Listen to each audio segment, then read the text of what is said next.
ওনার নেতৃত্বেই লুট হয়েছে, এটা আপনারা দেখেছেন। এবং এটার জন্য সিলেটবাসীর পক্ষ থেকে আমি সিলেটের নির্বাচিত মেয়র হিসাবে আমরা প্রস্তুতি নিচ্ছি মামলা করার জন্য। তো এবং পরিবেশের বিভিন্ন জায়গায় না, আপনি যে ধানমন্ডি অভিযোগগুলো তুলছেন সেগুলো আরো অনেক হয়তো আপনি করতে পারবেন। মামলা করার প্রস্তুতির কথা বলছেন, আগের মামলারও কি হলো সেই বিষয়ে আপনার কাছে পরে আসবো, কিন্তু আমি রাষ্ট্রপতি ইস্যুটা ঠিক আছে, শেষ করি আপনার বলেন। মন্তব্য জেনে যে তাহলে আপনি এটি যেহেতু শোনেন নাই এই বিষয়ে আপনি এখন মন্তব্য করবেন না। 12ই মার্চ তার না, আমি অধিবেশন। মন্তব্য, আমি না জেনে আচ্ছা। বিষয়টা 12 তারিখ উনার বক্তব্যের পরেই আমি হয়তো 13 তারিখ আপনার সাথে আরেকটি প্রোগ্রাম করে এই বক্তব্য দিতে জি, পারি, তখন ঠিক আমার আছে। এটুকু কমেন্টটা তো শুনেছেন, সময়। এটুকু তো শুনেছেন জনাব আনোয়ারুজ্জামান চৌধুরী তার যে সাক্ষাৎকারে তিনি বলছেন যে তাকে রাখলে তিনি রাষ্ট্রপতি হিসেবে থাকতে আগ্রহী। এটি আসলে আপনারা কিভাবে দেখছেন? না হয় এই সময় আপনি বলছেন দখলদার সহজেই যে শব্দগুলো ব্যবহার করলেন, মানে ডক্টর ইউনূসের সেই অন্তর্বর্তী সরকার যেখানে তিনি একরকম গৃহবন্দী ছিলেন তার সাক্ষাৎকারে উঠে এসেছে, কিন্তু এখন তিনি বলছেন তাকে রাখলে তিনি সামনে থাকতে চান। এটিকে আপনারা কিভাবে দেখছেন? না, বিষয়টা এটা উনার উনি, উনার তো টেনিয়র 5 বছর, হ্যাঁ। উনি, উনার বোধহয় আরো 2 বছর আছে। তো বিষয়টা হলো যে উনি, এটা উনার একান্ত ব্যক্তিগত বিষয় যে উনি উনি উনি কি করবেন কি করবেন, এটা তো উনার উনার বিষয়, তো আমরা বলতে পারি না বা আমরা ডিকটেটও করতে পারি না। তো এখন ও দেখার পালা, উনাকে রাখে কিনা, আবার উনি থাকতে চান কিনা, এটাও, বা থাকলে চাইলেও উনাকে রাখবে কিনা, এটা দেখার বিষয়। এবং আমি মনে করি 12 তারিখের পরেই অনেক কিছু খুলাসা হবে, তখন আমরা এগুলা কমেন্ট করতে পারবো আর কি। মানে রাখবেন কিনা থাকবেন কিনা এগুলো হয়তো দেখার বিষয়, কিন্তু হ্যাঁ, আপনাদের অবস্থান কি? মানে আপনারা কি চান রাষ্ট্রপতি তিনি তার টেনিউর ফুলফিল করুক, নাকি তিনি আসলে? দেখেন, আমরা, আমি একটা কথা বলি যে একটি নির্বাচিত সরকার, মাননীয় প্রধানমন্ত্রী শেখ হাসিনার নেতৃত্বে একটি নির্বাচিত সরকারকে বেসিক্যালি একটি জঙ্গি হামলার মধ্যে দিয়ে 2024 সালের 5ই আগস্টে তারা হটিয়েছিল। এবং একটি নির্বাচিত সরকারকে যখন মানে হটিয়ে জোর করে নির্বাচিত প্রধানমন্ত্রীকে এক্সাইলে পাঠিয়ে দেওয়া, সরকারি, আপনারা দেখেছেন যে একটি প্রটোকলের মধ্য দিয়ে উনাকে বিদেশে পাঠিয়ে দেওয়া হয়েছে। এবং এরপরে তারা মানে সংবিধান বহির্ভূত যে কাজ, প্রত্যেকটি কাজই সংবিধানের ভিত্তিতে হয় নাই। আগামী দিনে আমি মনে করি এটা রাষ্ট্রদ্রোহী মামলা হবে ডক্টর ইউনূস এই সংবিধান লঙ্ঘন এবং অবৈধভাবে ক্ষমতা দখলের জন্য। আপনি জানেন যে ক্ষমতা দখলের জন্য আহ, আহ, আহ, মানে যে জাজমেন্ট বা বিচার হবে, সেই বিচারটা হবে ক্যাপিটাল পানিশমেন্ট, যে জোর করে ক্ষমতা দখল। ডক্টর ইউনূস কিন্তু জোর করে ক্ষমতা দখল করার জন্য এবং একটি নির্বাচিত সরকারকে, নির্বাচিত প্রধানমন্ত্রীকে মানে জোর করে সরানোর জন্যই আগামী দিনে তার বিচার হবে বলে এটা দেশবাসী মনে করে, আমরাও মনে করি। জি, ডক্টর ইউনূসের বিচারের কথা বলছেন, আর রাষ্ট্রপতির কি হবে? মানে রাষ্ট্রপতিও তো তাহলে সেই হিসেবে সংবিধান লঙ্ঘন করেছেন। তিনি যদি তাকে কেউ, শপথ আমি একটা পড়িয়েছেন, কথা পরিষ্কার করতে এখনো চাই। তিনি সামনে থাকতে চান। জি জি, শারমিন চৌধুরী, আমি একটা বলতে চাই যে সংবিধান কেউ লঙ্ঘন যদি করে, এটা রাষ্ট্রপতি হোক আর প্রধানমন্ত্রী হোক আর ইন্টারিম গভর্নমেন্টের প্রধান প্রধান হোক আর স্বরাষ্ট্রমন্ত্রী হোক বা বর্তমান সরকারের যারা আছেন, তারাও যদি সংবিধান লঙ্ঘন যদি করে, তার অবশ্যই বিচার হবে। সংবিধান লঙ্ঘন হলে তো বিচার হবে, এটা, এটার পানিশমেন্ট তো ক্যাপিটাল পানিশমেন্ট। জি, এটা এটা আমাদের, আমরা সংবিধান মানে যদি মানি, রাষ্ট্রপতি কি যে সংবিধান লঙ্ঘন করেছেন নাকি করেন নাই? রাষ্ট্রপতি যদি সংবিধান, টাইম উলছে, এটা সময়ই বলে দিবে, সামনে, এখনো পর্যন্ত সামনেই সময়, বলে দিবে। এখনো পর্যন্ত সময় বলছে না? মানে সেই সরকারকে, যেই সরকারকে আপনারা অবৈধ দখলদার বলছেন তাদেরকে শপথ পড়িয়েছেন, এবং তখন না হয় অবরুদ্ধ অবস্থায় ছিলেন, গৃহবন্দী, নানান কিছু ছিলেন, এখনো তিনি সেগুলো বলছেন, কিন্তু এখনো তিনি থাকতে চাইছেন, সেটির সেটিকে যে না, তিনি। আমি আমি জি, আমি শারমিন চৌধুরী, আমি কি আমি কিন্তু ক্লিয়ারলি বলছি যে আপনি কথাটা বলছেন, যদি উনি লঙ্ঘন করে থাকেন অ্যাকর্ডিং টু কনস্টিটিউশন, উনি লঙ্ঘন করে থাকেন, তো অবশ্যই তার বিচার হবে এবং বিচার হওয়া তো সমীচীন। আমি বলতে, আইনের ঊর্ধ্বে কেউ না। যেমন ডক্টর ইউনূসের নেতৃত্বে, ডক্টর ইউনূস কিন্তু 2024 সালের 5ই আগস্টে দেশে আসার আগেই নির্দেশ দিয়েছিলেন, প্যারিসে বসেই নির্দেশ দিল যে এই যে বেকওয়াম, যে 3 দিন যে সময়, এই 3 দিন উনি দেশে কেন আসেন নাই, এই মেডিকুলাস ডিজাইন মাস্টার প্ল্যানের সাথে উনি জড়িত ছিল। এটা তো আপনি, আপনি যেহেতু এখন স্টেটে আছেন, ইউনাইটেড স্টেটে, আপনি দেখেছেন যে উনি সেখানে যে ক্লিন্টন ফাউন্ডেশনে মাহফুজুল আলম সহ এই সমন্বয়কদের উনি পরিচয় করিয়ে দিয়ে বলেছিলেন দে আর দি মাস্টার প্ল্যানার, যে এরা কিন্তু মেডিকুলাসলি ডিজাইন মাস্টার প্ল্যান করে এই সরকারকে হটিয়েছে। এই একটি জঙ্গি হামলার মাধ্যমে, উনি যদিও জঙ্গি হামলা বলেন না, এটা দেশবাসী বা আমরা সবাই কিন্তু যারা মুক্ত চিন্তার মানুষ তারা মনে করে যে 5ই আগস্টে 2024 সালে একটি জঙ্গি হামলা হয়েছে, একটি নির্বাচিত সরকারকে হটিয়েছে, এটার জন্যই তাদের বিচার হবে। এবং সেখানে বসে কিন্তু বঙ্গবন্ধুর দুই কন্যা, নির্বাচিত প্রধানমন্ত্রী রাষ্ট্রনায়ক শেখ হাসিনা, বঙ্গবন্ধুর কনিষ্ঠ কন্যা সদ্য শেখ রেহানা আপা এখানে ছিলেন, ওনাদেরকে হত্যার জন্য নির্দেশনা দেওয়া হয়েছিল এবং লিটারেলি কিন্তু তারা হত্যাই করত। কিন্তু যেহেতু সেখানে আইন শৃঙ্খলা তৎকাল সেখানে এসএসএফ বা সেখানে যারা দায়িত্বশীল তারাই কিন্তু এটাকে এবং মোটামুটি একটি সেভ করেছিল তৎকালীন সময়। তো এই পরবর্তী কি ঘটেছে এটা তো আপনারা সবাই জানেন, এবং পরবর্তী সময় তারা জোর করে ওনাকে দেশের বাইরে নিয়ে গিয়েছে এবং এর পরবর্তী ঘটনাগুলো সবই জানেন। তো আমি বলতে চাই যে জিনিসটা এখানে অনেক বিষয় আছে এখনো হাইড, অনেক বিষয় সামনে খুলাসা হবে, কি ঘটেছিল, কি হয়েছে, দেশবাসী কি মনে করে, এবং আগে যে ঘটনার জন্য যারা মাননীয় প্রধানমন্ত্রীকে বা আওয়ামী লীগকে বা সরকারকে দায়ী করেছিল, যে আবু সাইদ, মুগ্ধ, আরো যারা যাদেরকে হত্যা করেছিল, এই যে মেডিকুলাস ডিজাইন করে সরকার হটানোর জন্য এবং সরকারকে বেকায়দায় পালানোর জন্য, শেখ হাসিনার উপর ব্লেম দেওয়ার জন্য এই এদেরকে তারা হত্যা করেছিল স্নাইপার দিয়ে, এবং স্নাইপার ট্রেন পিপুল তারা বিভিন্ন জায়গা থেকে হায়ার করে এনে যে সরকারকে বেকায়দায় পালানোর জন্য, সরকারকে মানুষের কাছে অগ্রহণযোগ্য করার জন্য, এবং সরকারকে যে মানুষের কাছে বিশেষ এগুলো করে আপনারা অভিযোগ আমাদের করছেন, কিন্তু এই প্রমাণগুলো আপনাদের কাছে কোথায়? মানে না এই এখন তো প্রমাণগুলো প্রমাণ কোথায়? তো আপনারা আন্তর্জাতিক আদালতে Yes, আপনি একটা মামলাও করেছেন, তারপরে কি আমি হয়েছে? সেই না মামলাটা না, কি হলো? এই মামলাটা এখনো ইনকোয়ারি চলছে।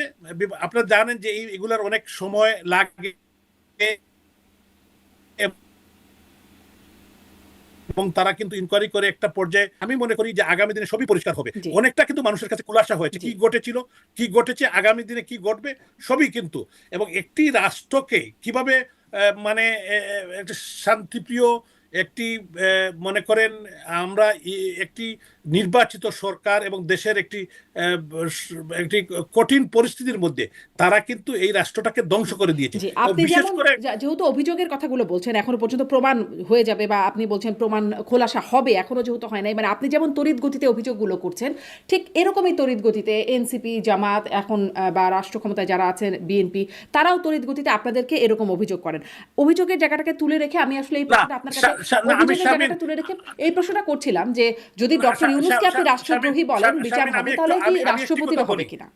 না আমি একটা কথা বলি আপনাকে, যে প্রথমে কিন্তু আমরা অভিযোগ খণ্ডন করতে পারি নাই, যে মানুষকে তারা ভুল বুঝিয়েছিল। মানুষ কিন্তু অনেক আমাদের মা বোন বা আমাদের তরুণ সমাজ, ছাত্র সমাজ তারা বলেছিল যে সরকার এটার জন্য দায়ী। কিন্তু পরবর্তীতে কিন্তু এই যে যারা জুলাই যোদ্ধা বা যারা এই আন্দোলনের সাথে জড়িত ছিল, যারা এই যে আপনার ছাত্ররা এই আন্দোলনের সাথে সম্পৃক্ত ছিল, তারাই কিন্তু এক একজন কিন্তু বলছে যে কি হয়েছিল, কিভাবে ঘটেছিল। এবং আপনি দেখেছেন হাসিবুর রহমান করি একটি ছেলে, সে নিজেই কিন্তু বলেছে যে আমরাই তো আপনার টেলিভিশনে দিয়ে দিয়েছি, আগুন দিয়েছি, আমরা কিন্তু মেট্রো রেল জ্বালিয়েছি, কেন? আন্দোলনকে বেগবান করার জন্য। বিএনপির এক নেতা মিস্টার বাচ্চু, সিরাজগঞ্জ জেলা বিএনপির সেক্রেটারি, উনি কিন্তু বলেছে যে 16 জন পুলিশ হত্যার মধ্যে দিয়ে আমরাই তো শুরু করেছি এটা, আমরাই সিরাজগঞ্জ থেকে।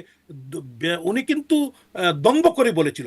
এরকম জামাত ইসলামের, ইসলামী ছাত্র শিবির বা এনসিবির যারা নেতারা, তারা কিন্তু প্রকাশ্যে বলেছে যে আমরা, আপনি দেখেছেন যে যাকে এই সরকার, বর্তমান সরকারের যিনি যোগাযোগ মন্ত্রী মিস্টার শেখ হাবিবুর রহমান, শেখ হাবিবুল আলম, যিনি 32 নম্বরের নেতৃত্ব দেওয়ার কারণে পুরস্কৃত হয়েছে, 3টা মন্ত্রণালয় তাকে দেওয়া হয়েছে, যে 32 নম্বর জ্বালিয়ে দেওয়া, এবং আপনার ইসরাক হোসেন, সাদেক হোসেন খোকার ছেলে, উনিও পুরস্কৃত হয়েছেন, উনি বেকুটা পাঠিয়েছিলেন যেখানে মুক্তিযোদ্ধা প্রতিবন্ধী দেওয়া হয়েছে। তো এরা তো প্রকাশ্যেই, এটা কিন্তু দেশবাসীর কাছে পরিষ্কার হয়েছে। আমরা যে অভিযোগ করছি শারমিন এই চৌধুরী, এটা কিন্তু ঠিক না। এখন এটা প্রমাণ করার বিষয়, আপনি বলতে পারেন যে এটা প্রমাণ করার, প্রমাণ তো অবশ্যই হবে, আচ্ছা, তো প্রমাণিত একদিন দেশবাসীর না কাছে একদিন হবে। পরিষ্কার হবার পরেও, মানে এই যে নির্বাচনটা হলো, এই নির্বাচনটা জি হয়ে গেল, সেখানে দেশি বিদেশি পর্যবেক্ষকরা আসছেন, সবাই মোটামুটি ধরেন ইউরোপীয় ইউনিয়ন, কমনওয়েলথ, আইআরআই থেকে শুরু করে বিভিন্ন আন্তর্জাতিক সংস্থা যেমন দেশের ভেতরেও আছে, তারা আসলে নির্বাচনটাকে মোটা দাগে ভালো নির্বাচন বা খুব বিতর্কিত বলবার মতো কিছু তারা পেলেন না। জি, তাহলে মানে আমি আপনাকে বলি, আপনি আপনি অত্যন্ত একজন মানে বিজ্ঞ দীর্ঘদিন মিডিয়াতে কাজ করেন, আপনি বাংলাদেশেও কাজ করেছেন। আমি আপনাকে বলি, যেহেতু একতরফা নির্বাচন, এটা আমিডামি নির্বাচন, জামাত এবং বিএনপি তারা দীর্ঘদিন তাদের এলাইজ, আপনি তো এটা পরিষ্কার, আপনি বাংলাদেশের মানুষ, আমরা আপনারও জন্ম বাংলাদেশে, আমারও জন্ম বাংলাদেশে। তো আমরা এখানে অনেক কিছু যদি আওয়ামী লীগের মতো একটি বিশাল রাজনৈতিক সংগঠন, আমি বিশ্বাস করি যে আওয়ামী লীগ যদি কোনো ভুল করে, আওয়ামী লীগ, আমি যদি কোনো খারাপ কাজের সাথে জড়িত হই, আমি হত্যা খুনের সাথে জড়িত, আমার বিচার হবে। কিন্তু একটি রাজনৈতিক দল, যে দলের জন্ম হয়েছিল 1949 সালে, যে দল এই অঞ্চলের মানুষের অধিকার আদায়ের জন্য জন্ম হয়েছিল, এই বাংলাদেশ আওয়ামী লীগ, 52-এর ভাষা আন্দোলন, 71-এর মুক্তিযুদ্ধ, 6 দফা আন্দোলন, প্রত্যেকটি গণতান্ত্রিক আন্দোলনের সাথে একটি বিশাল রাজনৈতিক দল, যে দল প্রায় 20 বছর 5 মাস under the leadership of her excellency Sheikh Hasina ক্ষমতায় ছিল, সেই দলকে বাদ দিয়ে যদি আপনি বলেন যে ফেয়ার ইনক্লুসিভ একটি ভালো নির্বাচন হয়েছে, এটা আমি বলছি না, ধরেন আন্তর্জাতিক সংস্থা যারা আসলো তারা তো এরকমটাই বললো। আন্তর্জাতিক সবাই তো আসে নাই, আন্তর্জাতিক সবাই আসে না, যারাই আসেছিল, আমি আপনার এই যে মেডিকুলাস কে আসে নাই? জনাব আনোয়ারুজ্জামান চৌধুরী আসে নাই কে? আমি বলি, আপনি টিআইবি তো বলেছে যে এটা ভালো নির্বাচন, জামাত ইসলামও তো বলেছে যে এটা ইঞ্জিনিয়ারিং হয়েছে। তো আমি বলতে চাই যে আমি আপনাকে এই কথাটা বলতে, হ্যাঁ, এটা জামাত ইসলাম বলেছে, টিআইবিও কিছুটা কোথাও কোথাও কিছু ঘটনার কথা টিআইবিও উল্লেখ করেছে, কিন্তু বাংলাদেশে এমন কি একটা নির্বাচনও আছে যেখানে আসলে ধরুন যখন আপনারা হেরে গেছেন তখন আপনারা বলেছেন সূক্ষ্ম কারচুপি, যখন বিএনপি হেরে গেছে বিএনপি বলেছে সূক্ষ্ম কারচুপি, মানে আমাদের ইতিহাসে তো কারচুপি ছাড়া কোনো নির্বাচন দেখিনি। না না, আমি আপনাকে বলতে চাই, আপনি কিভাবে একটি ভালো নির্বাচন বলবেন যে নির্বাচনে একটি বিশাল জনগোষ্ঠীকে বাদ দিয়ে, যে নির্বাচনে আপনি একটি বিশাল রাজনৈতিক দল এবং আপনি জাতীয় পার্টি তো ইলেকশন করতে দেয় নাই, মানে দিয়েছে কিন্তু তাদের কোনো অ্যাক্টিভিটি করতে দেয় নাই, আর আরো প্রগ্রেসিভ পলিটিক্যাল পার্টি অনেকগুলো আছে যাদেরকে নির্বাচন ঠিক মতো করতে দেয় নাই।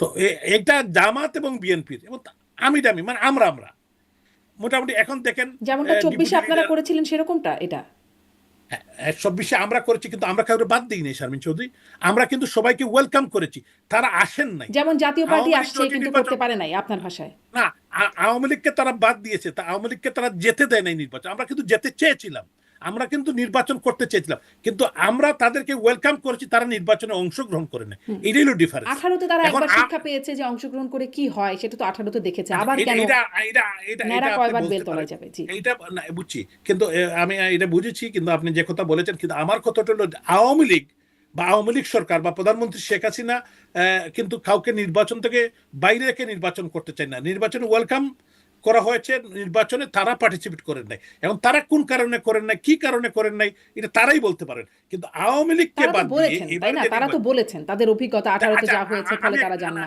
আমি একটা কথা বলি, আমি আসলাম আপনার কথা যে সত্যি আমরা হয়তো আওয়ামী লীগের সময় তারা নির্বাচনে অংশগ্রহণ করেন নাই আওয়ামী লীগের কারণে, আমি মানলাম। আমি যে ভুলটা করেছি এটাকে আপনি করবেন, আপনি কি আবার করবেন? এটা কি গণতন্ত্র? তারা কি আপনারা এটা কি বলেছেন যে আপনারা ভুলটা করেছেন? এটা কি আপনারা স্বীকার করেছেন কোন ফোরামে? না, শুনেন, আমি পার্টলি, আমি যে একবারে বলবো না, পার্টলি বলতেছি যে আপনার কথাটাই আমি যদি সত্য ধরেই নেই, বা অন্যান্য যারা কথা বলছেন তাদের কথা সত্য ধরেই আমি বলতে চাই যে আমি যে ভুল করেছি এটাকে আপনি করবেন। তা আপনি যদি করেন তাহলে, আর আমাদের তো একটি লজিক আছে এখানে, আমি আপনারা বলতে চাই যে আমরা কিন্তু নির্বাচনে তাদেরকে আসার জন্য বাধা দিই নাই, নির্বাচনে ওয়েলকাম করা হচ্ছে, নির্বাচনে তারা আসেন নাই। তো আমি ধরলাম আপনি বলছেন যে তাদেরকে বিভিন্নভাবে তারা সাপ্রেস হয়েছে, তো এইটা নির্বাচন হয়তো কোনো জায়গায় বা কিছু বিষয়ে হয়তো বলতে পারেন যে নির্বাচন এখানে কিছু সমস্যা ছিল বিভিন্ন জায়গায়, কিন্তু আমি বলবো না যে কাউকে বাদ দিয়ে সবাইকে কিন্তু পার্টিসিপেট করার ওয়েলকামিং ছিল, কিন্তু তারা বিএনপি বা জামাত তারা পার্টিসিপেট করেন নাই। এখন এইবারের যে নির্বাচন, যেটা জামাতের তো নিবন্ধনই স্থগিত ছিল, জামাত তো আসলে দাঁড়িপাল্লা মার্কায় নির্বাচন করতেই পারে না, এটা তো আওয়ামী লীগ করে নাই, শারমিন চৌধুরী, এটা তো হাইকোর্ট করেছিল, কোর্ট করেছিল।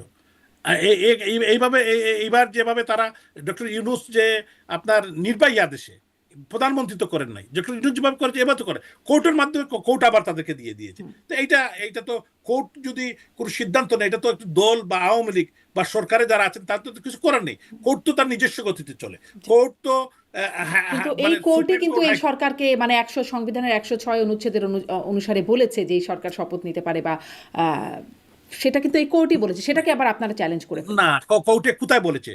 সুপ্রিম কোর্টের চিফ জাস্টিস তো উনি, এবং অ্যাপিলেট ডিভিশনে এরা তো কন্টেনমেন্টে ছিলেন, তারা তো জানেনই না। এখন এটাই তো প্রমাণ। এখন এদেরকে বলতে হবে যে এরা কি সাইন করেছিলেন, তারা কি তারা আবার অপিনিয়ন অস্বীকারও দিয়েছিলেন। করেন নাই যে আমরা করি নাই, না, এটা অস্বীকার অপিনিয়ন করেন নাই। অপিনিয়ন এটা ঠিক, তখন তারা আসলে তিনি তারা ক্যান্টনমেন্টে তারা যদি ছিলেন। না, তারা যদি কন্ট্রোলমেন্টে ছিলেন তারা কোথার থেকে সাইন করলেন, কিভাবে করলেন, কিভাবে অপিনিয়ন দিলেন, এগুলা নিয়ে অনেক গাপলা আছে। সামনে এগুলো পরিষ্কার হবে শারমিন চৌধুরী, আপনি দেখবেন এবং দেশবাসীও দেখবেন। তবে ইনশাল্লাহ আমার একটা বিশ্বাসের জায়গা যে এদেশের মানুষ, মুক্তিকামী মানুষ বা এই স্বাধীনতায় যারা বিশ্বাস করে বা এদেশের গণতন্ত্রে যারা বিশ্বাস করে, এদেশের মানুষ অতীতেও কিন্তু এটা বারবার প্রমাণ দিয়েছে। এবং আমি বিশ্বাস করি আগামী দিনে যে যে বঙ্গবন্ধুর কন্যা শেখ হাসিনা, আপনি দেখেন যে যারা 1971 সালে মহান মুক্তিযুদ্ধে আমাদের বিরুদ্ধে ছিল, যে সুপার পাওয়াররা, তারা কিন্তু পরবর্তী সময় 1975 সালে জাতির পিতাকে হত্যার সাথে তারা আংশিক জড়িত ছিল বা তারা পিছন থেকে কলকাঠি নেড়েছে। এবারও এই সরকারকে হটানোর জন্য শেখ হাসিনাকে রাষ্ট্র ক্ষমতা থেকে সরানো কেন, যে তাদের তাদের যে সেন্ট মার্টিন, তাদের যে করিডোর, তাদের যে এই দেশ দখলের চক্রান্ত, এবং এই দেশে তাদের তল্পি বাহক যে সরকার বানানো, এটা শেখ হাসিনা কি বঙ্গবন্ধুর কন্যাকে দেওয়া হবে না। কারণ উনি এই দেশের 1 ইঞ্চি মাটি উনি আপোষ করেন নাই। উনি 1 ইঞ্চি মাটি, কারোর সাথে কোনো অবৈধ চুক্তি, কাউকে দেশের এই অস্তিত্ব বিলীন করে দেওয়া, আমাদের সংবিধান ধ্বংস করা, এটা শেখ হাসিনার সম্ভব, যে কারণে ওনাকে ক্ষমতার থেকে সরে যেতে হয়েছে। তবে মানে যা হয়েছে সব সংবিধানের অনুসারেই হয়েছে, কিন্তু তাতে সেটা ইনক্লুসিভ নির্বাচন হোক বা না হোক। আমি আপনাকে বলি যে উনি কিন্তু উনি জাতির পিতা বঙ্গবন্ধু শেখ মুজিবুর রহমানের কন্যা।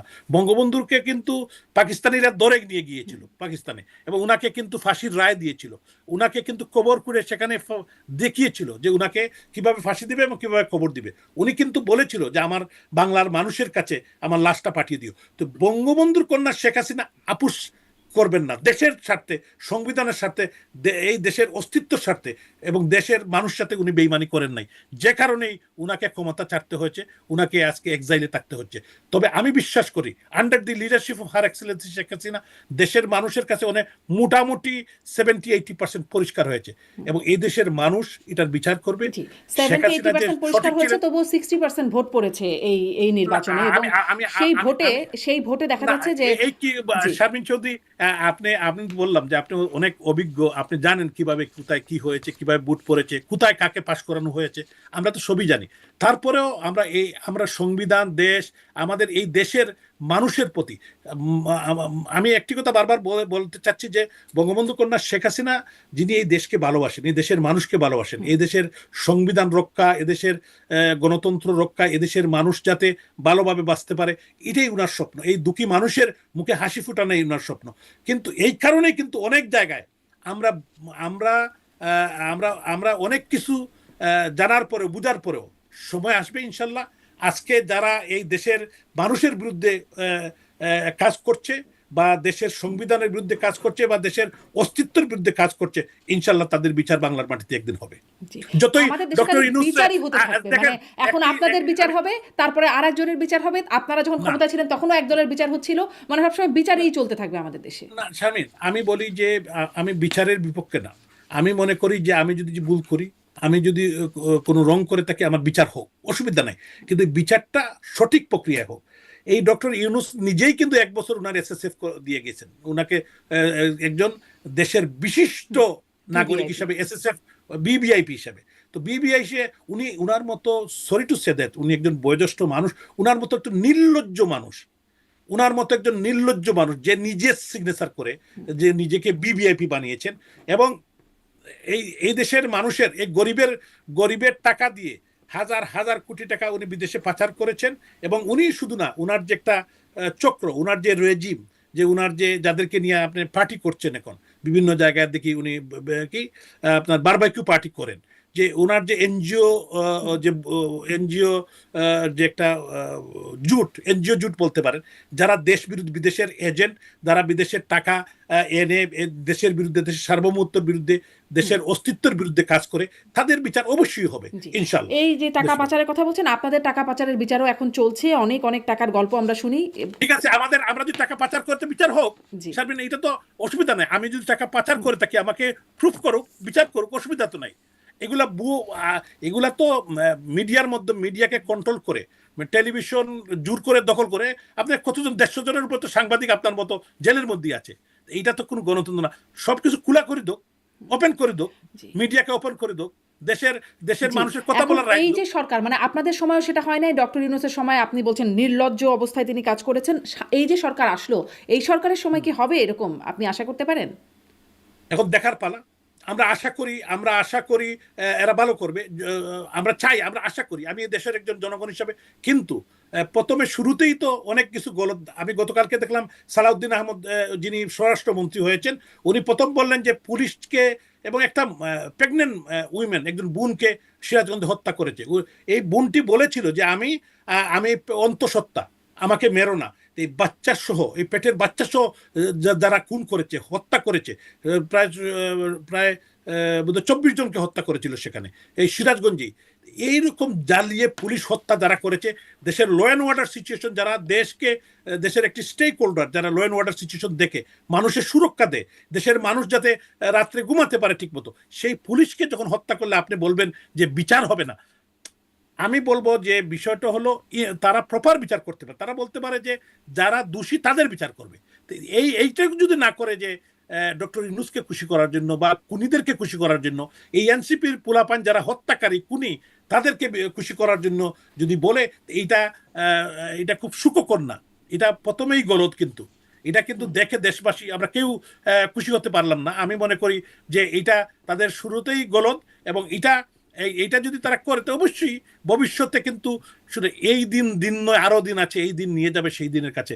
আমি মনে করি প্রত্যেকটি অন্যায়ের বিচার হবে। যে অন্যায় যদি আমিও করি আমারও বিচার হোক, অসুবিধা নেই। আমি কিন্তু বলতে চাই, আমি কিন্তু বলি নাই যে আমারও বিচার হবে না, আমারও বিচার হোক, কিন্তু প্রপারলি। আমি যদি কোনো অন্যায় করে থাকি, প্রপার ইনভেস্টিগেশন, আমাকে যাতে আমি আত্মপক্ষ সমর্থন করতে পারি, মব জাস্টিসের শিকার না হই। এখন হাইকোর্টের জাস্টিসও আচ্ছা, এখন তো ধরেন মব জাস্টিস, যেরকম ডক্টর ইউনূস সরকারের সময় যেরকম আসলেই যে মব জাস্টিস দেশে বিদেশে আলোচনা হচ্ছিল, মব ভায়োলেন্স, আসলে মব জাস্টিস শব্দটা না বলি মব ভায়োলেন্সের শিকার হচ্ছিল, সেটি তো এখন সেই অবস্থায় নাই। তাহলে আপনারা কি এখন দেশে ফিরে আপনাদের মামলা মোকদ্দমাগুলো ফেস করবেন? গত পরশুদিন একজন এক্স মেম্বার অফ পার্লামেন্ট নারায়ণগঞ্জে একটি বিয়ের অনুষ্ঠানে গিয়েছিলেন, আওয়ামী লীগের একজন সাবেক সংসদ সদস্য। উনাকে হেনস্থা করা হয়েছে এবং পুলিশে তারা দিয়েছে। তো এরকম ঘটনা যে ঘটে না এটা আমি বলবো না। এখন বিষয়টা হলো, এখন মানুষের না বিশ্বাস, এই সরকারকে প্রমাণ করতে হবে। এই বর্তমান যারা ক্ষমতা আছেন, যেভাবেও আছেন না কেন, তাদেরকে প্রমাণ করতে হবে যে এই যে মব ভায়োলেন্স বা যে মানুষ হত্যা, আপনি কত মায়ের কুল খালি হয়েছে, কত মানুষ, আপনি 280 জন গাজী টাওয়ারে আগুন লাগিয়ে পুড়িয়ে দিয়েছে, এগুলো কি বিচার হবে না? অবশ্যই বিচার হতে হবে। আজ হোক কাল হোক বিচার হতে হবে। আপনি দেখেন, আমি বলতে চাই, আপনি একজন জার্নালিস্ট, 150 জনের উপর জার্নালিস্ট তো আপনার হাজার হাজার তো চাকরি হারিয়েছেন, টেলিভিশনগুলোর দখল এখনো জোর করে। এখন আমি যদি দেখি বর্তমান যিনি প্রধানমন্ত্রী, উনি ভালো ভালো কথা বলছেন, ঠিক আছে, কিন্তু উনার আশপাশের লোক যখন আমরা দেখি যে জোর করে টেলিভিশন দখল করছে, তো কি বুঝবেন আপনি? কি আশা করতে পারেন আপনি যদি বলেন? তার মানে আপনারা প্রথমে একটুখানি আসার কথা বললেন, তারপরে আবার এই বিষয়গুলোতে আপনারা আস্থা পাচ্ছেন না। তার মানে কি এই সময় আপনারা ফিরবেন বা মামলা মোকদ্দমাগুলো ফেস করবেন, সেটি আপনাদের প্ল্যানে নাই? শুনেন, আমরা গুটি কয়েক লোক, হাজার খানেক লোক দেশের বাইরে আছে। আওয়ামী লীগের লক্ষ লক্ষ কোটি কোটি সমর্থক, নেতা, কর্মী, 150 জনের মতো এমপি তো জেলে আছে, আমাদের সিনিয়র নেতৃবৃন্দ জেলে আছেন। আমাদের তো প্রায় আমার মনে হয় 24 জনকে জেলের মধ্যে পয়জন দিয়ে হত্যা করেছে ডক্টর ইউনূস রেজিম। এটার জন্য, এই হত্যাকাণ্ডের জন্য এবং জেল হত্যা, 1975 সালের 3রা নভেম্বর যে জাতীয় 4 নেতাকে জেলের মধ্যে তৎকালীন যে খুনিরা হত্যা করেছিল, আপনারা জানেন, এটা পরিষ্কার। এবার কিন্তু প্রায় 24 জনকে হত্যা করেছে পয়জন দিয়ে বিভিন্ন জেলে। তো এইটা তো পৃথিবীর ইতিহাসে এরকম আপনাদের কাছে কোনো প্রমাণ আছে পয়জন দিয়ে হত্যা করেছে? হ্যাঁ, এগুলো তো অবশ্যই, এটা তো পরিষ্কার। এবং এক বগুড়া জেলের মধ্যে আপনি একটু দেখেন, বগুড়া জেলের মধ্যে প্রায় আমাদের বেশ কয়েকজন নেতা তারা হত্যাকাণ্ডের শিকার হয়েছেন। তো এগুলা তো সবগুলা এখন প্রমাণ করা হলো তাদেরকে, মানে আপনাদের কি কাছে প্রয়োজন কি দিয়ে প্রমাণ? শুনেন, আমি আপনাকে শারমিন চৌধুরী, আমি একে বলবো, এটা আপনি যদি আমাকে বলেন জেলের মধ্যে কিভাবে তারা খুন হলেন, কিভাবে তারা মারা গেলেন, এইটা তো সরকারকে প্রমাণ করতে হবে। আমি বললাম, আপনি আমার কথা বিশ্বাস করলেন না, ঠিক আছে, আমি এগ্রি করলাম আপনার সাথে, তাহলে কিভাবে 24 জন জেলের মধ্যে মারা গেলেন? কিন্তু আপনারা যেহেতু অভিযোগটা করছেন যে তারা তো বলছে না, না, সরকার তো বলছে আমাদের কাছে সাধারণভাবে মারা গেছে, নিশ্চয়ই তদন্ত হওয়া উচিত। আমি এটার সাথে আপনার না, সাথে না, নিশ্চয়ই তাহলে একমত। তদন্ত হোক। হ্যাঁ, তাহলে আমি আপনার কাছে কিন্তু আমি তো আপনারা যে বলছেন তদন্তটাই চাচ্ছি। পয়জন দিয়ে হত্যা করেছে, এটা একটা গুরুতর অভিযোগ, এটার কোনো প্রমাণ। না, আমি শারমিন চৌধুরী, আমি আপনাকে বলি, আমি তো তদন্ত দাবি করছি এবং বিচার, নিরপেক্ষ তদন্ত এবং বিচার, তিনটেই চাচ্ছি আমি। আমার কথাটা হলো, আপনি আমাকে ভুল প্রমাণিত করেন। আমি যে অভিযোগগুলা করছি এটাকে আপনি ভুল প্রমাণিত করেন, সরকার ভুল প্রমাণিত করুক। এইটা এই ম্যাক্সিমাম হয়েছে কিন্তু ডক্টর না, ইউনূস রেজিমের সাধারণভাবে যে সময়, অভিযোগ করে ঠিক আছে? তাকেই তার অভিযোগের সত্যতা প্রমাণিত করতে হয়, প্রমাণটা না, তার। না, না, না, এটা এটা না, আপনি আমাকে ভুল প্রমাণিত করেন, সরকার আমাকে ভুল প্রমাণিত করে যে এটা ঠিক না। আমি যে কথাটা বলছি এটা ঠিক না। তবে একটা জিনিস হলো, এই মুহূর্তে আপনি জানেন যে মুখ বন্ধ, কেউ কিন্তু কথা বলতে দেওয়া হচ্ছে না। এটা তো আপনি বলছেন না, আজকে তো কথা বলা যাচ্ছে না। বাংলাদেশে কোন মিডিয়াতে কি আমরা কথা বলতে পারছি? আমাদের কোনো নিউজ হয় না। এখন আপনি যদি বিদেশে বসে না থাকতে, আপনি কি আমার ইন্টারভিউ করতে পারতেন? পারতেন না? পারতেন? বলেন। মানে বাংলাদেশে কোনো মিডিয়া আপনার করছে মতো না, আর এটি কেউ আমরা কি দেখতে পারবে? পাচ্ছি। বাংলাদেশে কোনো মিডিয়া করতে পারছে না, সেটা দেখতে পাচ্ছি। কিন্তু এই যে বলছেন মুখ বন্ধ, রাষ্ট্রপতি না, শাহাবুদ্দিন স্বামী চুপ্পু, যদি এই আমি চুপ্পু সাহেব আপনি এতদিন পরে তার চুপ অবস্থা থেকে মুখ খুললেন, মানে মুখ তো এখন খুলছে। শুধু মুখ খুলছে না, আপনাদের মানে জেলের তালা খুলছে, জামিনে বের হচ্ছেন নেতাকর্মীরা, আপনাদের অফিসের তালা খুলছে। মানে আমি এই আপনি বলছেন আমাদের নেতাকর্মীরা বেল পাচ্ছে? আমাদের বেগম আইবি রহমান, আমাদের আবার যিনি তিনি একজন অত্যন্ত অ্যারেস্ট দেখানো হয়েছে, সৎ, জি। হ্যাঁ, আবার একটি মার্ডার কেস আজকে তো এইটা আপনি কিভাবে বলবেন যে উনি, আপনি আইবি রহমান সম্পর্কে তো জানেন, উনি উনি একজন সৎ নিষ্ঠাবান রাজনীতিবিদ, একজন এবং আমাদের মানে একজন অগ্নিকন্যা এই নারায়ণগঞ্জের, এবং উনার ফাদারও পলিটিক্স করতেন। উনি কি কেমন এটা তো আপনার জানেন, যে উনার মতো একজন মানুষকে এরকম হেনাস্তা, উনার বাড়ি থেকে কিভাবে রাতের অন্ধকারে উনাকে নিয়ে আসা হলো, কিভাবে উনাকে নির্যাতন করা হলো, কিভাবে আমি লাস্ট মুহূর্তে উনাকে রাত 4টার সময় ওনার সাথে কথা বলেছি। তো এই পরিস্থিতিতে আপনি দেখেন যে ডাক্তার, অনেক মহিলাদেরকে হেনস্থা করা হয়েছে, তাদেরকে মব ভায়োলেন্স করা হয়েছে হসপিটালের ভিতরে ঢুকে, আপনি দেখেছেন জি, জি। যেতে আপনি। আপনি তো বলছেন যে হ্যাঁ, সেলিনা হায়াৎ আইভীকে আবার শোন অ্যারেস্ট হয়েছে, তিনি দেখানো হয়েছে, তাকে অ্যারেস্ট দেখানো হয়েছে আর আজকে একটি একটা মামলা। হত্যা মামলা দেওয়া হয়েছে, হ্যাঁ, হত্যা মামলা দেওয়া তার হয়েছে হ্যাঁ, এরকম আজকে। মামলা হয়েছে। তো কিন্তু তারপরেও তারপরেও মানে অনেক নেতারা, আওয়ামী না, লীগের অনেক নেতারা জামিনও তো পাচ্ছেন এই সময়, এই জামিনও পাচ্ছেন, হ্যাঁ, বা আওয়ামী লীগের যখনই ক্ষমতা পরিবর্তন হলো তখনই আওয়ামী লীগের অফিসে তালা খুলতে শুরু করছে। এটি আসলে কি বার্তা? মানে রাজনৈতিকের, মানে আপনাদের রাজনীতির তালাও কি খুলছে নাকি? না, আমি আপনাকে একটা কথা বলি যে আওয়ামী লীগের অফিস না খোলার কি কোনো কারণ আছে? আওয়ামী লীগ এতদিন তো খুলে এদেশের নাই। একটি, না, এটা খুলতে দেওয়া হয় নাই। তার মানে এখন দেয়া হচ্ছে। এখন না, বিষয়টা হলো এখন এই সরকারের হয়তো তাদের পক্ষ থেকে আপনি যেটা বলেছেন কিছুটা, সত্যি কথা বলতে গেলে এটা তো আর অস্বীকার করতে পারি না, তারা কিছুটা নমনীয়, কিছুটা বাট বিভিন্ন জায়গায় কিন্তু আবারও মব ভায়োলেন্স হচ্ছে। কিছু অফিস জ্বালিয়েও দিয়েছে, এটা তো দেখছেন, হবিগঞ্জ সহ বিভিন্ন জায়গায় জ্বালিয়ে দিয়েছে। তো দুইটাই আছে কিন্তু। এই জন্য দ্বিমুখী চরিত্র এই সরকারের। তা আমি বলতে চাই যেটা হলো, সরকারের যে শুভ উদয় হয়, আমি মনে করি এই সরকারকে বা সরকার প্রধানকে ইনক্লুসিভ পলিটিক্সের দিকে যেতে হবে, ইনক্লুসিভ রাজনীতিতে। তারা দুই দলীয় একটা নির্বাচন করেছে, এখন কি এই দেশের সব মানুষকে বাইরে রাখবে রাজনীতির? এটা তো হতে পারে আপনি না। কি বলছেন যে কিছুটা নমনীয় হয়তো দেখা যাচ্ছে? এই যে নমনীয়তার জন্য আপনাদের কি কোনো আমি তো আলাপ না, আলোচনা বা ব্যাকডোর বা পর্দার পেছনে কোনো রকম না, কথোপকথন চলছে? আমি শুনেন, আমি কিন্তু খুব ভালো বলতে পারি না, আমি খুব ভালো আপনাকে বুঝিয়ে বলতে পারছি না, আমি আসলে এত ভালো ওরেটার না। কিন্তু আমি আপনাকে একটা কথা বলি, আপনি কিন্তু সবই জানেন যে কি হচ্ছে বাংলাদেশে, কি হচ্ছে কি হচ্ছে না, সবই সব আপনি জানি না। জানেন। হ্যাঁ, জানেন, কিন্তু আমার বক্তব্যটা হলো যে দুইটাই হচ্ছে কিন্তু, মব ভায়োলেন্সও হচ্ছে, নির্যাতন হচ্ছে, পুলিশ আবার গ্রেপ্তারও করে নিয়ে যাচ্ছে, আবার কোনো জায়গায় বিয়েতে গেলে সেখানে আক্রমণ করা হচ্ছে, আবার কিছু লোক বেলও পাচ্ছে। এটাই সত্য ঘটনা। কিন্তু এইটা তো এই দেশে তো এরকম হওয়ার কথা ছিল না। এখন তো আপনি বলতে পারেন যে হিট অফ দি মোমেন্ট 5ই আগস্ট এইটা হয়েছে, এখন কেন হবে 1.5 বছর? আমি আপনাকে একটা দুঃখের কথা বলি। আমি আমি আপনি জানেন যে আমি দীর্ঘদিন দেশের বাইরে ছিলাম। আমি 2023 সালের নির্বাচিত হয়েছি সিলেটের মেয়র হিসাবে। আমি 8 মাস ছিলাম। তো আমার 5ই আগস্টে 7:30টার দিকে রাত্রে আমার বাসায় আগুন দিয়েছে। তারপরে 8 মাস পরে আবার গিয়ে আগুন দিয়েছে। তখন আবার ছাত্র দলের, যুব দলের সব নেতারা প্রকাশ্যে মিছিল করে 5ই আগস্টে রাতের বেলা করেছিল, দেখি নাই কে করেছে। কিন্তু 8 মাস পরে ছাত্র দলের, যুব দলের নেতারা কিন্তু করেছে, সবাই দেখেছে, তারা নিজেই স্লোগান দিয়ে যাচ্ছে। এটাই অবস্থা। কিন্তু আমি আপনাকে হেল্প করে বলতে পারি, আপনি সিলেটে অনেক পরিচিত মানুষ, আপনি আমেরিকায় থাকেন, আপনি সাংবাদিকতা করেন। আমি জীবনে আমার দাদা, আমার পিতা, আমার পরিবারের অন্যান্য সদস্য কোনোদিন কারোর সাথে কোনো খারাপ ব্যবহার, খারাপ আচরণ, কাউকে একটা মামলা দেওয়া, মিথ্যা মামলা করা, মানুষের সাথে খারাপ আচরণ করা, কেউকে ক্ষতি করা, সাহায্য ছাড়া বিভিন্ন, আমি যখন আমার দুইটা পজিশন ছিল, একটা হলো আমি আওয়ামী লীগের একজন কর্মী, আরেকজন হলো আমি নির্বাচিত সিলেটের মেয়র। আমি বলেছি যে সিলেটের নির্বাচিত মেয়র হিসেবে আমার কাছে open to all, Jamaat, BNP, or JASAD, BASAD, অন্যান্য রাজনৈতিক দল, anybody can come as a mayor of Sylhet city corporation. আপনি জিজ্ঞাসা করতে পারেন যে আমি ব্যক্তিগতভাবে কারোর সাথে সেটা খারাপ, তো আপনার তাহলে ব্যক্তিগত অবস্থান, কিন্তু আপনাদের সময়ে না আমি না জামাত না বিএনপির কিন্তু আমার মানুষজন ব্যক্তিগত জেলে ভরেছিল, এখন যেমন আওয়ামী না লীগের লোকজন দিয়ে জেল না ভরা, তখন আসলে এরকম না, ছিল, আমি যদি অসংখ্য আমি মামলা এটা ছিল।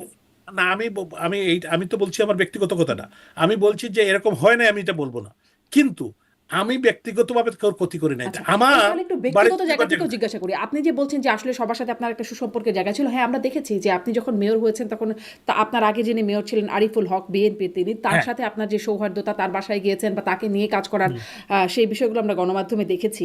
এখন যখন আপনার এই অবস্থা, আপনি বলছেন যুবদল ছাত্রদলের নেতারা আগুন দিচ্ছেন, তখন কি আপনি তার কাছ থেকে কোনো ফেভার পাচ্ছেন? না, আমি আসলে ওনার সাথে, উনিও আমার সাথে কোনো যোগাযোগ করেন না, আমিও ওনার সাথে কোনো যোগাযোগ করি নাই তিনি এখন মন্ত্রীও ব্যক্তিগতভাবে। হয়েছেন। জি। হ্যাঁ, উনি মন্ত্রী হয়েছেন, উনি তো 3টি মন্ত্রণালয় উনি কিন্তু পেয়েছেন, 2টি মন্ত্রণালয় পেয়েছেন, প্রবাসী কল্যাণ আর শ্রম একটা। মন্ত্রণালয়। উনি তো আগে 2বারে মেয়র ছিলেন সিলেটে।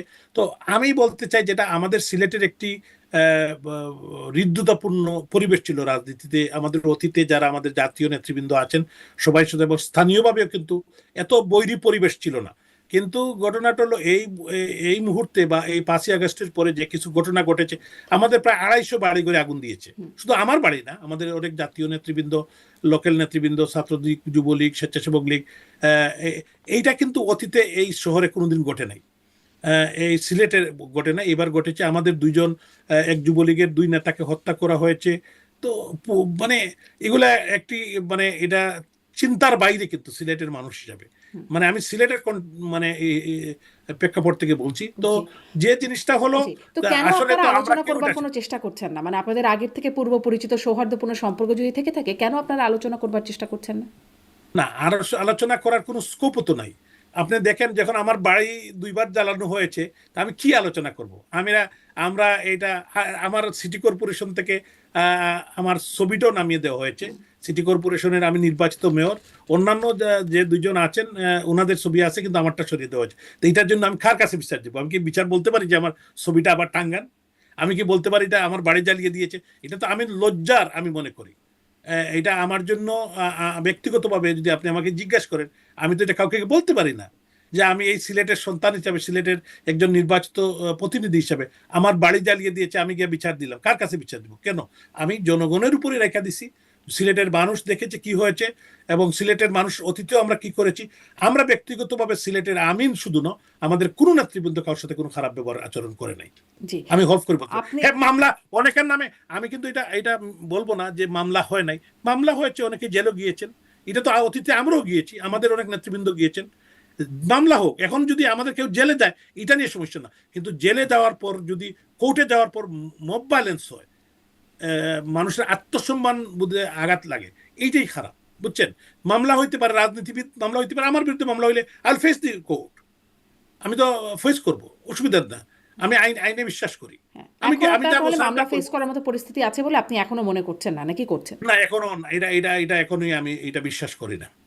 আচ্ছা, আচ্ছা, কিন্তু ওই যে নমনীয় ভাবের যে জায়গাটিতে কথা বলছিলাম, যে যেই বিষয়গুলো আপনি দেখেন কিছুটা দেখা আমাদের, যাচ্ছে, আমি জনাব আনোয়ারুজ্জামান, আসলে জি, কোনো ব্যাকডোর বা পর্দার পেছনে, আপনি বলছেন আপনার ব্যক্তিগত পর্যায়ে কোনো আলোচনা হচ্ছে না, কিন্তু পর্দার পেছনে রাজনৈতিক দলগুলোর মধ্যে কোনো আলোচনা হচ্ছে কিনা, মানে আপনাদের দল কোনো আলোচনায় যাচ্ছে কিনা? কারণ আমরা তারেক রহমানের সাক্ষাৎকারও তাকে বলতে শুনেছি যে শেখ হাসিনার সন্তানরা রাজনীতি আসতে পারবেন কিনা এই বিষয়ে যখন প্রশ্ন করা হচ্ছে, তিনি আপত্তির ব্যাপারটা কিন্তু জানান নাই, মানে কোনো আপত্তি জানান নাই সে বিষয়ে।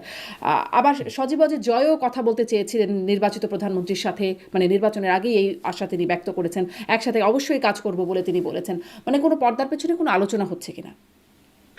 এই বিষয়টা আমি আসলে আমার নলেজে নাই যে কোনো আলোচনা হয়েছে কিনা, কিন্তু আমাদের নেতা সজীব ওয়াজেদ জয় উনি পরিষ্কার বলেছেন যে ডায়লগে বিশ্বাস করি, গণতন্ত্রে তো ডায়লগের কোনো বিকল্প নেই। তো বিষয়টা হলো যে আওয়ামী লীগ উনি যে পরিষ্কারভাবে যেটা বলেছেন, আপনি যেটা দেখেছেন, আমি ওটা দেখেছি। তবে কোনো অফিসিয়াল কোনো আলোচনা হয়েছে এই বিষয়ে আমার কোনো আমার নলেজে কোনো কিছু নেই, সো আমি এই বিষয়ে বলতে পারবো না। তবে আমি বিশ্বাস করি যে বাংলাদেশের যারা মানুষ, বাংলাদেশে যারা আমরা থাকি, আমরা জন্মগ্রহণ করেছি ভোটার বা দেশের মানুষ, আমি বিশ্বাস করি বা আমি মনে প্রাণে বিশ্বাস করি যে ইনক্লুসিভ পলিটিক্সের বাইরে বা এই দেশের সবাইকে যদি এক হয়ে না কাজ করা হয়, তো এই দেশের যে ইকোনমি, দেশের যে অবস্থা, এটা কিন্তু কোনোদিনই ঠিক হবে না। আপনি বলেছেন যে একে অপরের বিরুদ্ধে যদি আমরা মামলা দিতে থাকি আর বাড়িঘর ভাঙচুর করতে থাকি, তাহলে কি এখন আমার বাড়ি ভাঙচুর করছে, তো আমি কি আরেকজনের বাড়ি ভাঙচুর করব? আমরা তো এটা করি নাই, আমরা তো করি নাই, কিন্তু আবার কেন করব? কারণ এরা তো আমার দেশের মানুষ, আমার পাড়া প্রতিবেশী, এটা তো ঠিক না।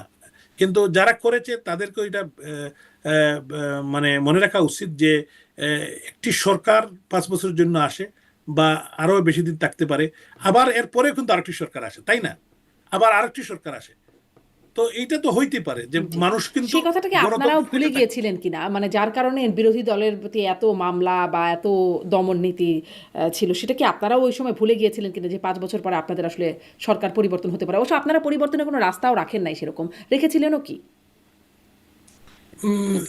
আসলে আপনি যে কথাটা বলছেন যে এই কথাটা তো আমি আগে আগে বলেছি যে আওয়ামী লীগ কিন্তু কোনো সময় কোনো দরজা বন্ধ করে নাই যে নির্বাচন কেউ আসতে পারবে না। নির্বাচন ওপেন ছিল, নির্বাচনে তারা আসেন নাই এটার জন্য। কারণ এটা আপনি যদি গণতন্ত্রের স্বার্থে, সংবিধানের স্বার্থে যদি আপনি নির্বাচন না করেন, নির্বাচন না করার তো কোনো কোনো সুযোগই নাই। তো এখন নির্বাচন তো করতে হবে, একটা টাইমলি নির্বাচন করতে হবে, এই নির্বাচনে সবাই পার্টিসিপেট করবে, এটা আমরা আশা করি। এখন ওনারা কোন কিন্তু ফল কারণে করেন চাইবেন নাই যেটা, সেটা আপনাদের সেরকমটাই হবে। না, এইটা এইটা আসলে আপনি বলছেন, কিন্তু এটা তো আসলে এরকম বিষয় না। কিন্তু এটা হয়তো তারা তারা মনে করছেন জনগণ যাকেই ভোট দিয়েছে বা যাকেই দিত, ওনারা যদি পার্টিসিপেট করতেন তাকে, তারাও তো নির্বাচিত হতে পারতেন। লাস্টের যে নির্বাচনে তারা যায় না, তারাও তো সরকারে আসতে পারতেন। এটা তো জনগণ ম্যান্ডেট দিলে তারা আসতে পারতেন, কিন্তু তারা হয়তো দে মিস দি ট্রেন। জি, মাত্র 6টা আসন পেয়েছিল 18তে যখন নির্বাচন করেছিলেন, তখন আসলে না, 18 আর 24 তো শুনেন, 18-র পরে আরো 5 বছর, কিন্তু এই 5 বছর তাদের পপুলারিটি তো বাড়তে পারে, সরকারের আপনার আমাদের জি, পপুলারিটি কমতে পারে, জি, তখন তো এই তাদের এই পাস ব্যাখ্যাটা করতে হয়তো পারে। আপনারা জনগণের কাছে দিয়ে স্পষ্ট হতে কখনো পারবেন কিনা যে 18 নির্বাচনে কি হলো, কেন 24 নির্বাচনে আবার আমি দামি নির্বাচন, আবার 26 মানে 26 নির্বাচন হলো, সেখানে আপনারা বাদ হয়ে গেলেন, সেটি আসলে কার কৃতকর্মের কারণে, সেটি হয়তো আপনারা কখনো স্পষ্ট করবেন। কিন্তু ওই যে আপনি বলছিলেন না যে গণমাধ্যমে তো এখন আর আওয়ামী লীগের কেউ নাই, সংসদেও নাই, নির্বাচনেও থাকার সুযোগ হয় নাই আপনাদের, মানে এখন কোনো তেমন কর্মসূচিও দেখা যাচ্ছে না। আপনারা যে নো ভোট ক্যাম্পেইন চালিয়েছিলেন সেটিরও যে খুব প্রভাব পড়েছে সেটিও না, মানে 60% মতো ভোট না পড়ে কেন, গেছে। আপনার শুনেন, আপনার কত পার্সেন্ট মানুষ বুটে গিয়েছে? তাহলে এইটাই কি আপনাকে আবার প্রমাণিত করতে হবে, আবার পিছনে যেতে হবে? এই নির্বাচনে কিন্তু খুব বেশি লোকজন বুটে যায় নাই, এই বুট দেখানো হয়েছে, এই বুটে যায় নাই, এটা তো ইঞ্জিনিয়ারিং হয়েছে, এটা তো বলতেই হবে। সো এটা নিয়ে এখন আলোচনা করবে, যেহেতু নির্বাচনই প্রথমে চেয়েছিলেন আপনি, উনি কিন্তু তদন্ত করতে পারেন নাই। এটাই কিন্তু একটা বড় কোয়েশ্চেন মার্ক যে সেই সময়ই যদি পুলিশকে আপনি আস্থায় আনতে চাইতেন তাইলে কি করতেন যে, এবং উনি কিন্তু 8 তারিখে আপনার সরকার ইন্টারিম ফর্ম করার পরে 9 তারিখে কিন্তু পুলিশ লাইনে পুলিশদের সদস্যদের সাথে একটা মিটিং এ বসেছিলেন, যেখানে বেশ কিছু হিউম্যান ক্রাই হয়েছে এবং একটা লম্বা সময় মিটিং হয়েছে। সেখানেও কিন্তু পুলিশের একটা বড় দাবি ছিল যে তাদের প্রতি যে গণহত্যা বা হয়েছে সেটার একটা প্রপার ইনভেস্টিগেশন। তো সেই কাজটা কিন্তু করা হয় নাই। কেন করা হয় নাই? কারণ এই পুলিশকে নন ফাংশনাল রেখে একটা এনার্কিক সিচুয়েশন ডক্টর ইউনূসের এই ইন্টারিম কিন্তু এই 18 মাস আপনার চালাইতে চাইছিল। সেই জিনিসটা 18 মাস চলেছে, দেশে মব্যের রাজত্ব কায়েম হয়েছে এবং তার মাধ্যমে ইউনূস তার যে এজেন্ডাগুলো আছে সেগুলো বাস্তবায়ন করেছে। এখন যখন একটা ডেমোক্রেটিক গভর্নমেন্ট, সেটা একটা ত্রুটিপূর্ণ নির্বাচনের মাধ্যমে আসার পর একটা ডেমোক্রেটিক গভর্নমেন্ট, তারা কিন্তু ফাংশন করতে এখন কঠিন হচ্ছে, কারণ ওই সিচুয়েশনটা পুরোটাই কিন্তু বডিলি হ্যান্ডওভার করছে এই জায়গাতে এসে। যে অস্ত্রগুলো লুট হয়েছে সেই অস্ত্রগুলো এখনো বাইরে আছে, যে জঙ্গিরা ছাড়া পেয়েছিল তারা এখনো বাইরে আছে, যে শীর্ষ সন্ত্রাসীরা ছাড়া পেয়েছিল তারা এখনো বাইরে আছে। সো এখন পুলিশ আসলে দ্বিধাদ্বন্দ্বে আছে তারা কিভাবে ফাংশন করবে। আর ইয়ার বক্তব্যটা খুব ইম্পর্টেন্ট এই কারণে, শাকত সাহেবের বক্তব্যটা আপনি দেখবেন যে শাকত সাহেব একজন অদ্ভুত চরিত্র। বাংলাদেশের পলিটিক্যাল বাক পরিবর্তনে যে কোনো সময় কোথাও না কোথাও উনি ফিল ইন করে যান। হ্যাঁ, তো উনি আসলে যেহেতু একজন সার্ভিং ব্রিগেডিয়ার জেনারেল ছিলেন, উনি এই ঘটনাটার ভয়াবহতাটা নিশ্চয়ই অনুধাবন করতে পেরেছে।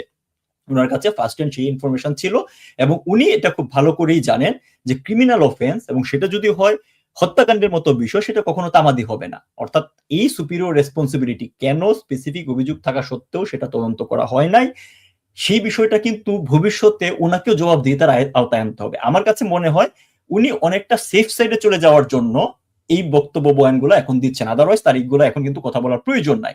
বাট উনি জানেন এটা এই বিএনপি সরকার হোক বা যেটা আপনি বললেন যে ভবিষ্যতে কখনো আওয়ামী লীগ সরকার আসলে এই বিচার হবে, বিচার আওয়ামী লীগ সরকার বলেন যেই বলেন না কেন, আপনি পুলিশকে প্রপারলি ফাংশন করাইতে হইলে আইন শৃঙ্খলা বাহিনীর সদস্যদের প্রতি যে অন্যায় এবং গণহত্যাটা হয়েছে তার একটা বিচার বাংলাদেশে করতেই হবে। আদার দেন দ্যাট তারা দ্বিধাদ্বন্দ্বে ভুগবে, তারা হচ্ছে প্রোএক্টিভলি অ্যাজ পার দ্য ল অনুসারে ফাংশন করতে পারবে না। সো যখনই এই তদন্তটা হবে, সেটা যেই করুক না কেন, তখন কিন্তু যারা এই হত্যাকাণ্ডের সাথে জড়িত ছিল তারা যেমন হচ্ছে দায়ভার হবে, কেন ইউনূসের নেতৃত্বাধীন ইন্টিরিম 18 মাস এই তদন্তটা করে নাই, তারাও কিন্তু এটার জন্য হচ্ছে দায়ী হবে। সো উনি আমার কাছে মনে হয় যে অনেকটা দায়ী মুক্তির জন্য, অনেকটা সেফ সাইডে চলে যাওয়ার জন্য এই বক্তব্য বিবৃতিগুলো দিচ্ছে। নাহলে ওনার যখন দায়িত্ব ছিল, ফার্স্ট হ্যান্ড ইনফরমেশন ছিল, তখনই তো এটা ওনার করার কথা। এখন আইসা একজন সার্ভিং ব্রিগেডিয়ার জেনারেল, উনি খুব ভালো করেই জানেন যে হাউ দিস ওয়ার্কস। সো উনি তখন না করে এখন বলতেছেন উনি চলে যাইতে চাইছিলেন, ইউনূস তাকে জোর করে রাখছে। এই ধরনের মানে কুসুম কুসুম প্রতিবাদ বা মায়া কান্না দিয়া তো আসলে আইনের ভাষায় কোনো ধরনের হচ্ছে প্রতিবিধান নাই।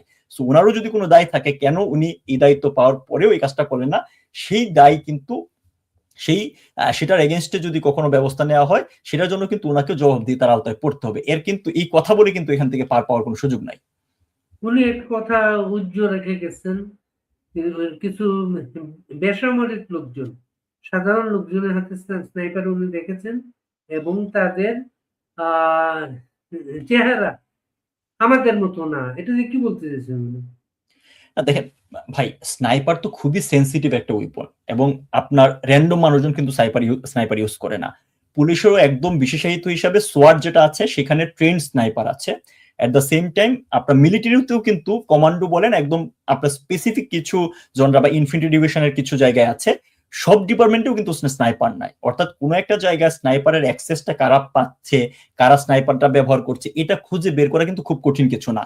মানে স্নাইপার এমন কোনো যন্ত্র না যে কারো হাতে আপনি দিয়ে দিলেন এবং সে লম্বা ডিস্টেন্স থেকে ফায়ারিং হলো। একটা ইনসিডেন্টের কথা কিন্তু স্পেসিফিক্যালি বলা লাগে। আপনারা নিশ্চয়ই মনে আছে যে মুগ্ধ যে ছেলেটাকে হচ্ছে মারা গিয়েছে, তাকে কিন্তু তার আশেপাশে অনেক মানুষ ছিল, এবং তাকে যে ফায়ারিংটা করা হয়েছে এটা খুবই প্রিসিশন একটা শট ছিল।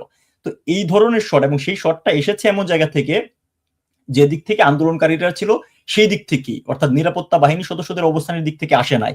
তাহলে এই পুরো জিনিসটাই কিন্তু হচ্ছে আপনার গোপন করে যাওয়া হয়েছে। তো এই জিনিসটা চাইলে স্নাইপারের অ্যাক্সেস কারা পেয়েছে, কোথায় পেয়েছে, আপনি যেটা বললেন যে বডি স্ট্রাকচার অন্যরকম, এই জিনিসটার ব্যাখ্যা চাইলেই কিন্তু, বা এই জিনিসটা উদ্ঘাটন করা খুব কঠিন কিছু ছিল না। সো উদ্ঘাটন কেন করা হয় না, এটাই আমাদের একটা বড় আলোচনা বা সিদ্ধান্তের দিকে ইন্ডিকেশন দেয় যে এই এন্টায়ার এডমিনিস্ট্রেশন, তারা যে কথিত মেটিকুলাস ডিজাইন বলে, it was a very much part of that. সে কারণেই আসলে হচ্ছে এই ধরনের তদন্ত না। এবং আপনি আরেকটা জিনিস খেয়াল করে দেখেন, স্বাগত সাহেব কিন্তু শুধুমাত্র এই কথা বলে শেষ করেন নাই, উনি আরেকটা কথা বলেছেন যে এই ইন্টারিমের অনেক সিদ্ধান্তে উনি পার্ট ছিলেন না বলতে উনি এটা বুঝিয়েছেন যে ডক্টর ইউনূস একটা কিচেন ক্যাবিনেটের মাধ্যমে আসলে তার ফাংশন গুলা আপনার হচ্ছে সরকারি সিদ্ধান্তগুলো গ্রহণ করতেন, যেখানে সকলের আসলে পার্টিসিপেশনই ছিল না। আপনি খেয়াল করে দেখেন, মাত্র এখনো 1 মাস যায় নাই, এখনই কিন্তু এই ডক্টর ইউনূসের ইন্টারিমের লোকজন তাদের দায় মুক্তির জায়গা তৈরি করতেছে। তাহলে আপনি চিন্তা করে দেখেন যে এই 18 মাসে আসলে দেশের সংবিধান বিরোধী, দেশ বিরোধী কত কাজ হয়েছে। সো আলটিমেটলি এই জিনিসগুলো কিন্তু ভাই সামনে আসবেই। আপনি এত আপনার হচ্ছে কনক্রিট প্রমাণ থাকা সত্ত্বেও আপনি কেন এই তদন্তটা করলেন না? কারণ এই তদন্তটা করলেই কিন্তু অ্যাজ এ হোল আপনার হচ্ছে বিষয়টা হইতো। এখানে 3টা জিনিস যদি আপনি মিলান, তাহলে সব জিনিসগুলো খুব ইজিলি মানুষজন বুঝতে পারবে। নাম্বার 1 হচ্ছে আপনার তৎকালীন সময়ে যখন হচ্ছে স্বরাষ্ট্র উপদেষ্টা হিসেবে স্বাগত সাহেব দায়িত্ব নিলেন, তার পরবর্তীতে তো ধরেন এন্টায়ার অ্যাডমিনিস্ট্রেশন বলেন, রাষ্ট্রযন্ত্রের প্রত্যেকটা উপকরণ তো হচ্ছে ইউনূসের আন্ডারে। সো এখানে যদি পুলিশের কেউ জড়িত থাকে, এখানে যদি স্নাইপিং এর সাথে এখানে যদি মিলিটারি কেউ জড়িত থাকে, এটা খুঁজে বের করা খুব সহজ ছিল, কিন্তু সেই কাজটা করা হয় নাই।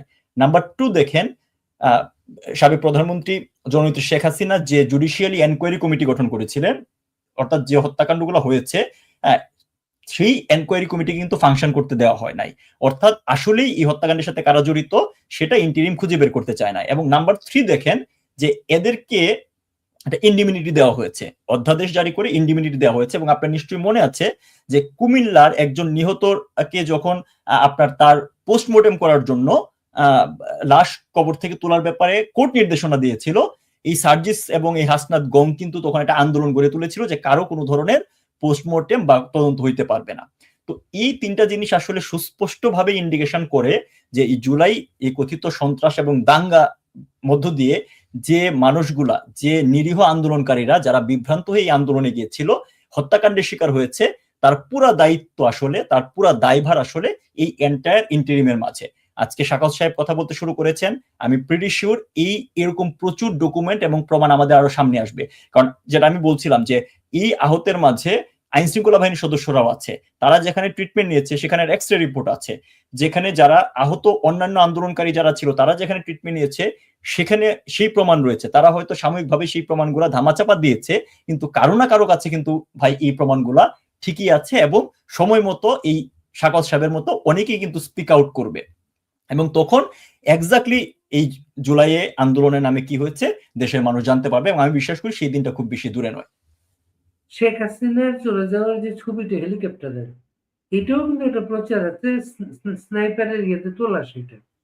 এবং ওই সময় কিন্তু একটা কিলিং এর প্ল্যান ছিল, যে সময় পায় নাই সে। আর ওই কিলিং, ওই স্নাইপারের ওই ছবিটা যিনি তুলেছিলেন, প্রথমে তিনি বিমান বাহিনীর একটা ওয়েবসাইটে সেটা পোস্ট করেছিলেন, এবং সেই ব্যক্তিকে সামরিক ট্রাইব্যুনালে 8 বছরের সাজা দেওয়া হয়েছে। এটা নিয়ে কোনো তথ্য আছে আপনার কাছে?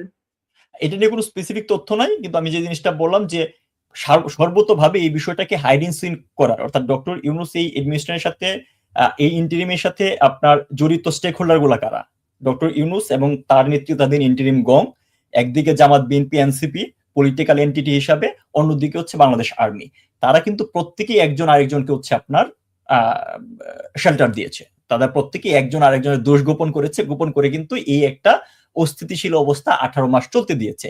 এবং তার সকল দায়ভার, কিন্তু দায়ভার না, এই যে সকল কিউমিউলেটিভ বার্ডেন, সেই বার্ডেন নিয়েই কিন্তু এই বর্তমান বিএনপি নেতৃত্বাধীন যে সরকার রান করতে হচ্ছে, সকল বার্ডেন কিন্তু তাদের উপরে এসে পড়েছে। এবং তারা যদি এগুলা সর্ট আউট করতে না পারে, it's not about like Awami League বা অন্য কোনো পার্টি, হ্যাঁ, তারা এগুলো সর্ট আউট করতে না পারলে তারা এজ এ প্রপার গভর্নমেন্ট হিসেবে এই স্টেটটা ফাংশন করতে পারবে না। কারণ আপনার প্রতিনিয়ত হচ্ছে আপনার বাধার সম্মুখীন হবেন ল এনফোর্সমেন্টের থেকে, আপনি জানি না যে ওই সময় মিলিটারি রোল কে ছিল, মিলিটারি থেকে বাধার শিকার হবেন। এবং আপনি যে জিনিসটা বললেন যে এখন পর্যন্ত মিলিটারি কবে ফিরে যাবে, আমরা কিন্তু একাধিকবার সেনাপ্রধানকে বলতে শুনেছি যে আপনার আর্লিয়েস্ট পসিবল টাইমে মিলিটারি বেরাকে ফিরে যাবে।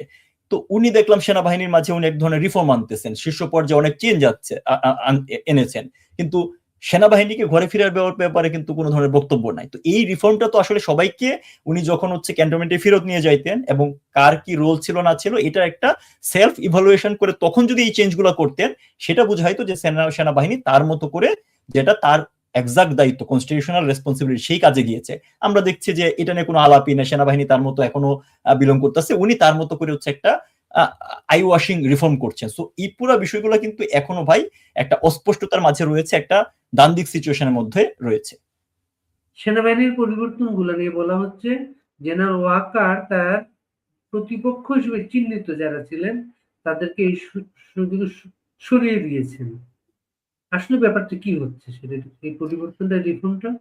না, অ্যাপারেন্টলি কিন্তু বিষয়টা হচ্ছে এরকমই। যেমন ধরেন আপনার পিএসও যিনি ছিলেন কামরুল, তাকে খুবই অ্যাক্টিভ দেখা গিয়েছে লেফটেন্যান্ট জেনারেল কামরুল এর সময়, এবং অনেকবার কিন্তু এই ধরনের কথা এসেছে যে উনি আপনার মিলিটারিকে পাশ কাটিয়ে প্রধান উপদেষ্টার সাথে একটা কোলাবোরেশন করে একরকম ভাবে ফাংশন করতেন। উনি দিদেন আপনার যে chief security adviser mister Khalil, উনার সাথে হচ্ছে একটা কাইন্ড অফ নেগোসিয়েশনের মাধ্যমে উনি ওনার মতো করে অপারেট করতেন। On the other hand QMG যিনি ছিলেন ফয়জুর, উনি সেনাবাহিনীতে জামাতপন্থী আপনার কর্মকর্তা হিসেবে পরিচিত। উনি কিন্তু আপনার ডিজিএফ এর যে ডিজি থাকা অবস্থা উনি যে বাসাটা পান, ওই বাসাটা বেসিক্যালি হচ্ছে আইদার ডিজিএফ এর ডিজি থাকে অথবা সিকিউরিটি অ্যাডভাইজার যিনি থাকে তার জন্য বরাদ্দ। ওই বাসা কিন্তু উনি কিউএমজি হওয়ার পরেও ছাড়েন নাই, কারণ এটা খুব গুড লোকেশনে আর কি, ক্যান্টনমেন্ট, ঢাকা ক্যান্টনমেন্টেও তো একটা ভালো লোকেশনে। অর্থাৎ প্রত্যেকেই কিন্তু ইন্ডিপেন্ডেন্টলি তার মতো করে ফাংশন করেছে। সামহাউ আপনার মিস্টার সেনাপ্রধান এই জিনিসগুলো তখন অ্যাড্রেস করতে পারেন নাই অনেক ইকুয়েশনের কারণে। কারণ আমরা দেখতে পেয়েছি ফ্রিকুয়েন্টলি পাকিস্তান থেকে সেনা কর্মকর্তারা এসে আর্মি চিফের সাথে দেখা করে নাই, কিন্তু তাদের সাথে দেখা করছে, নৌবাহিনী প্রধানের সাথে দেখা করছে। অর্থাৎ একটা মিসম্যানেজমেন্ট এন্ড মিসকমিউনিকেশন ছিল।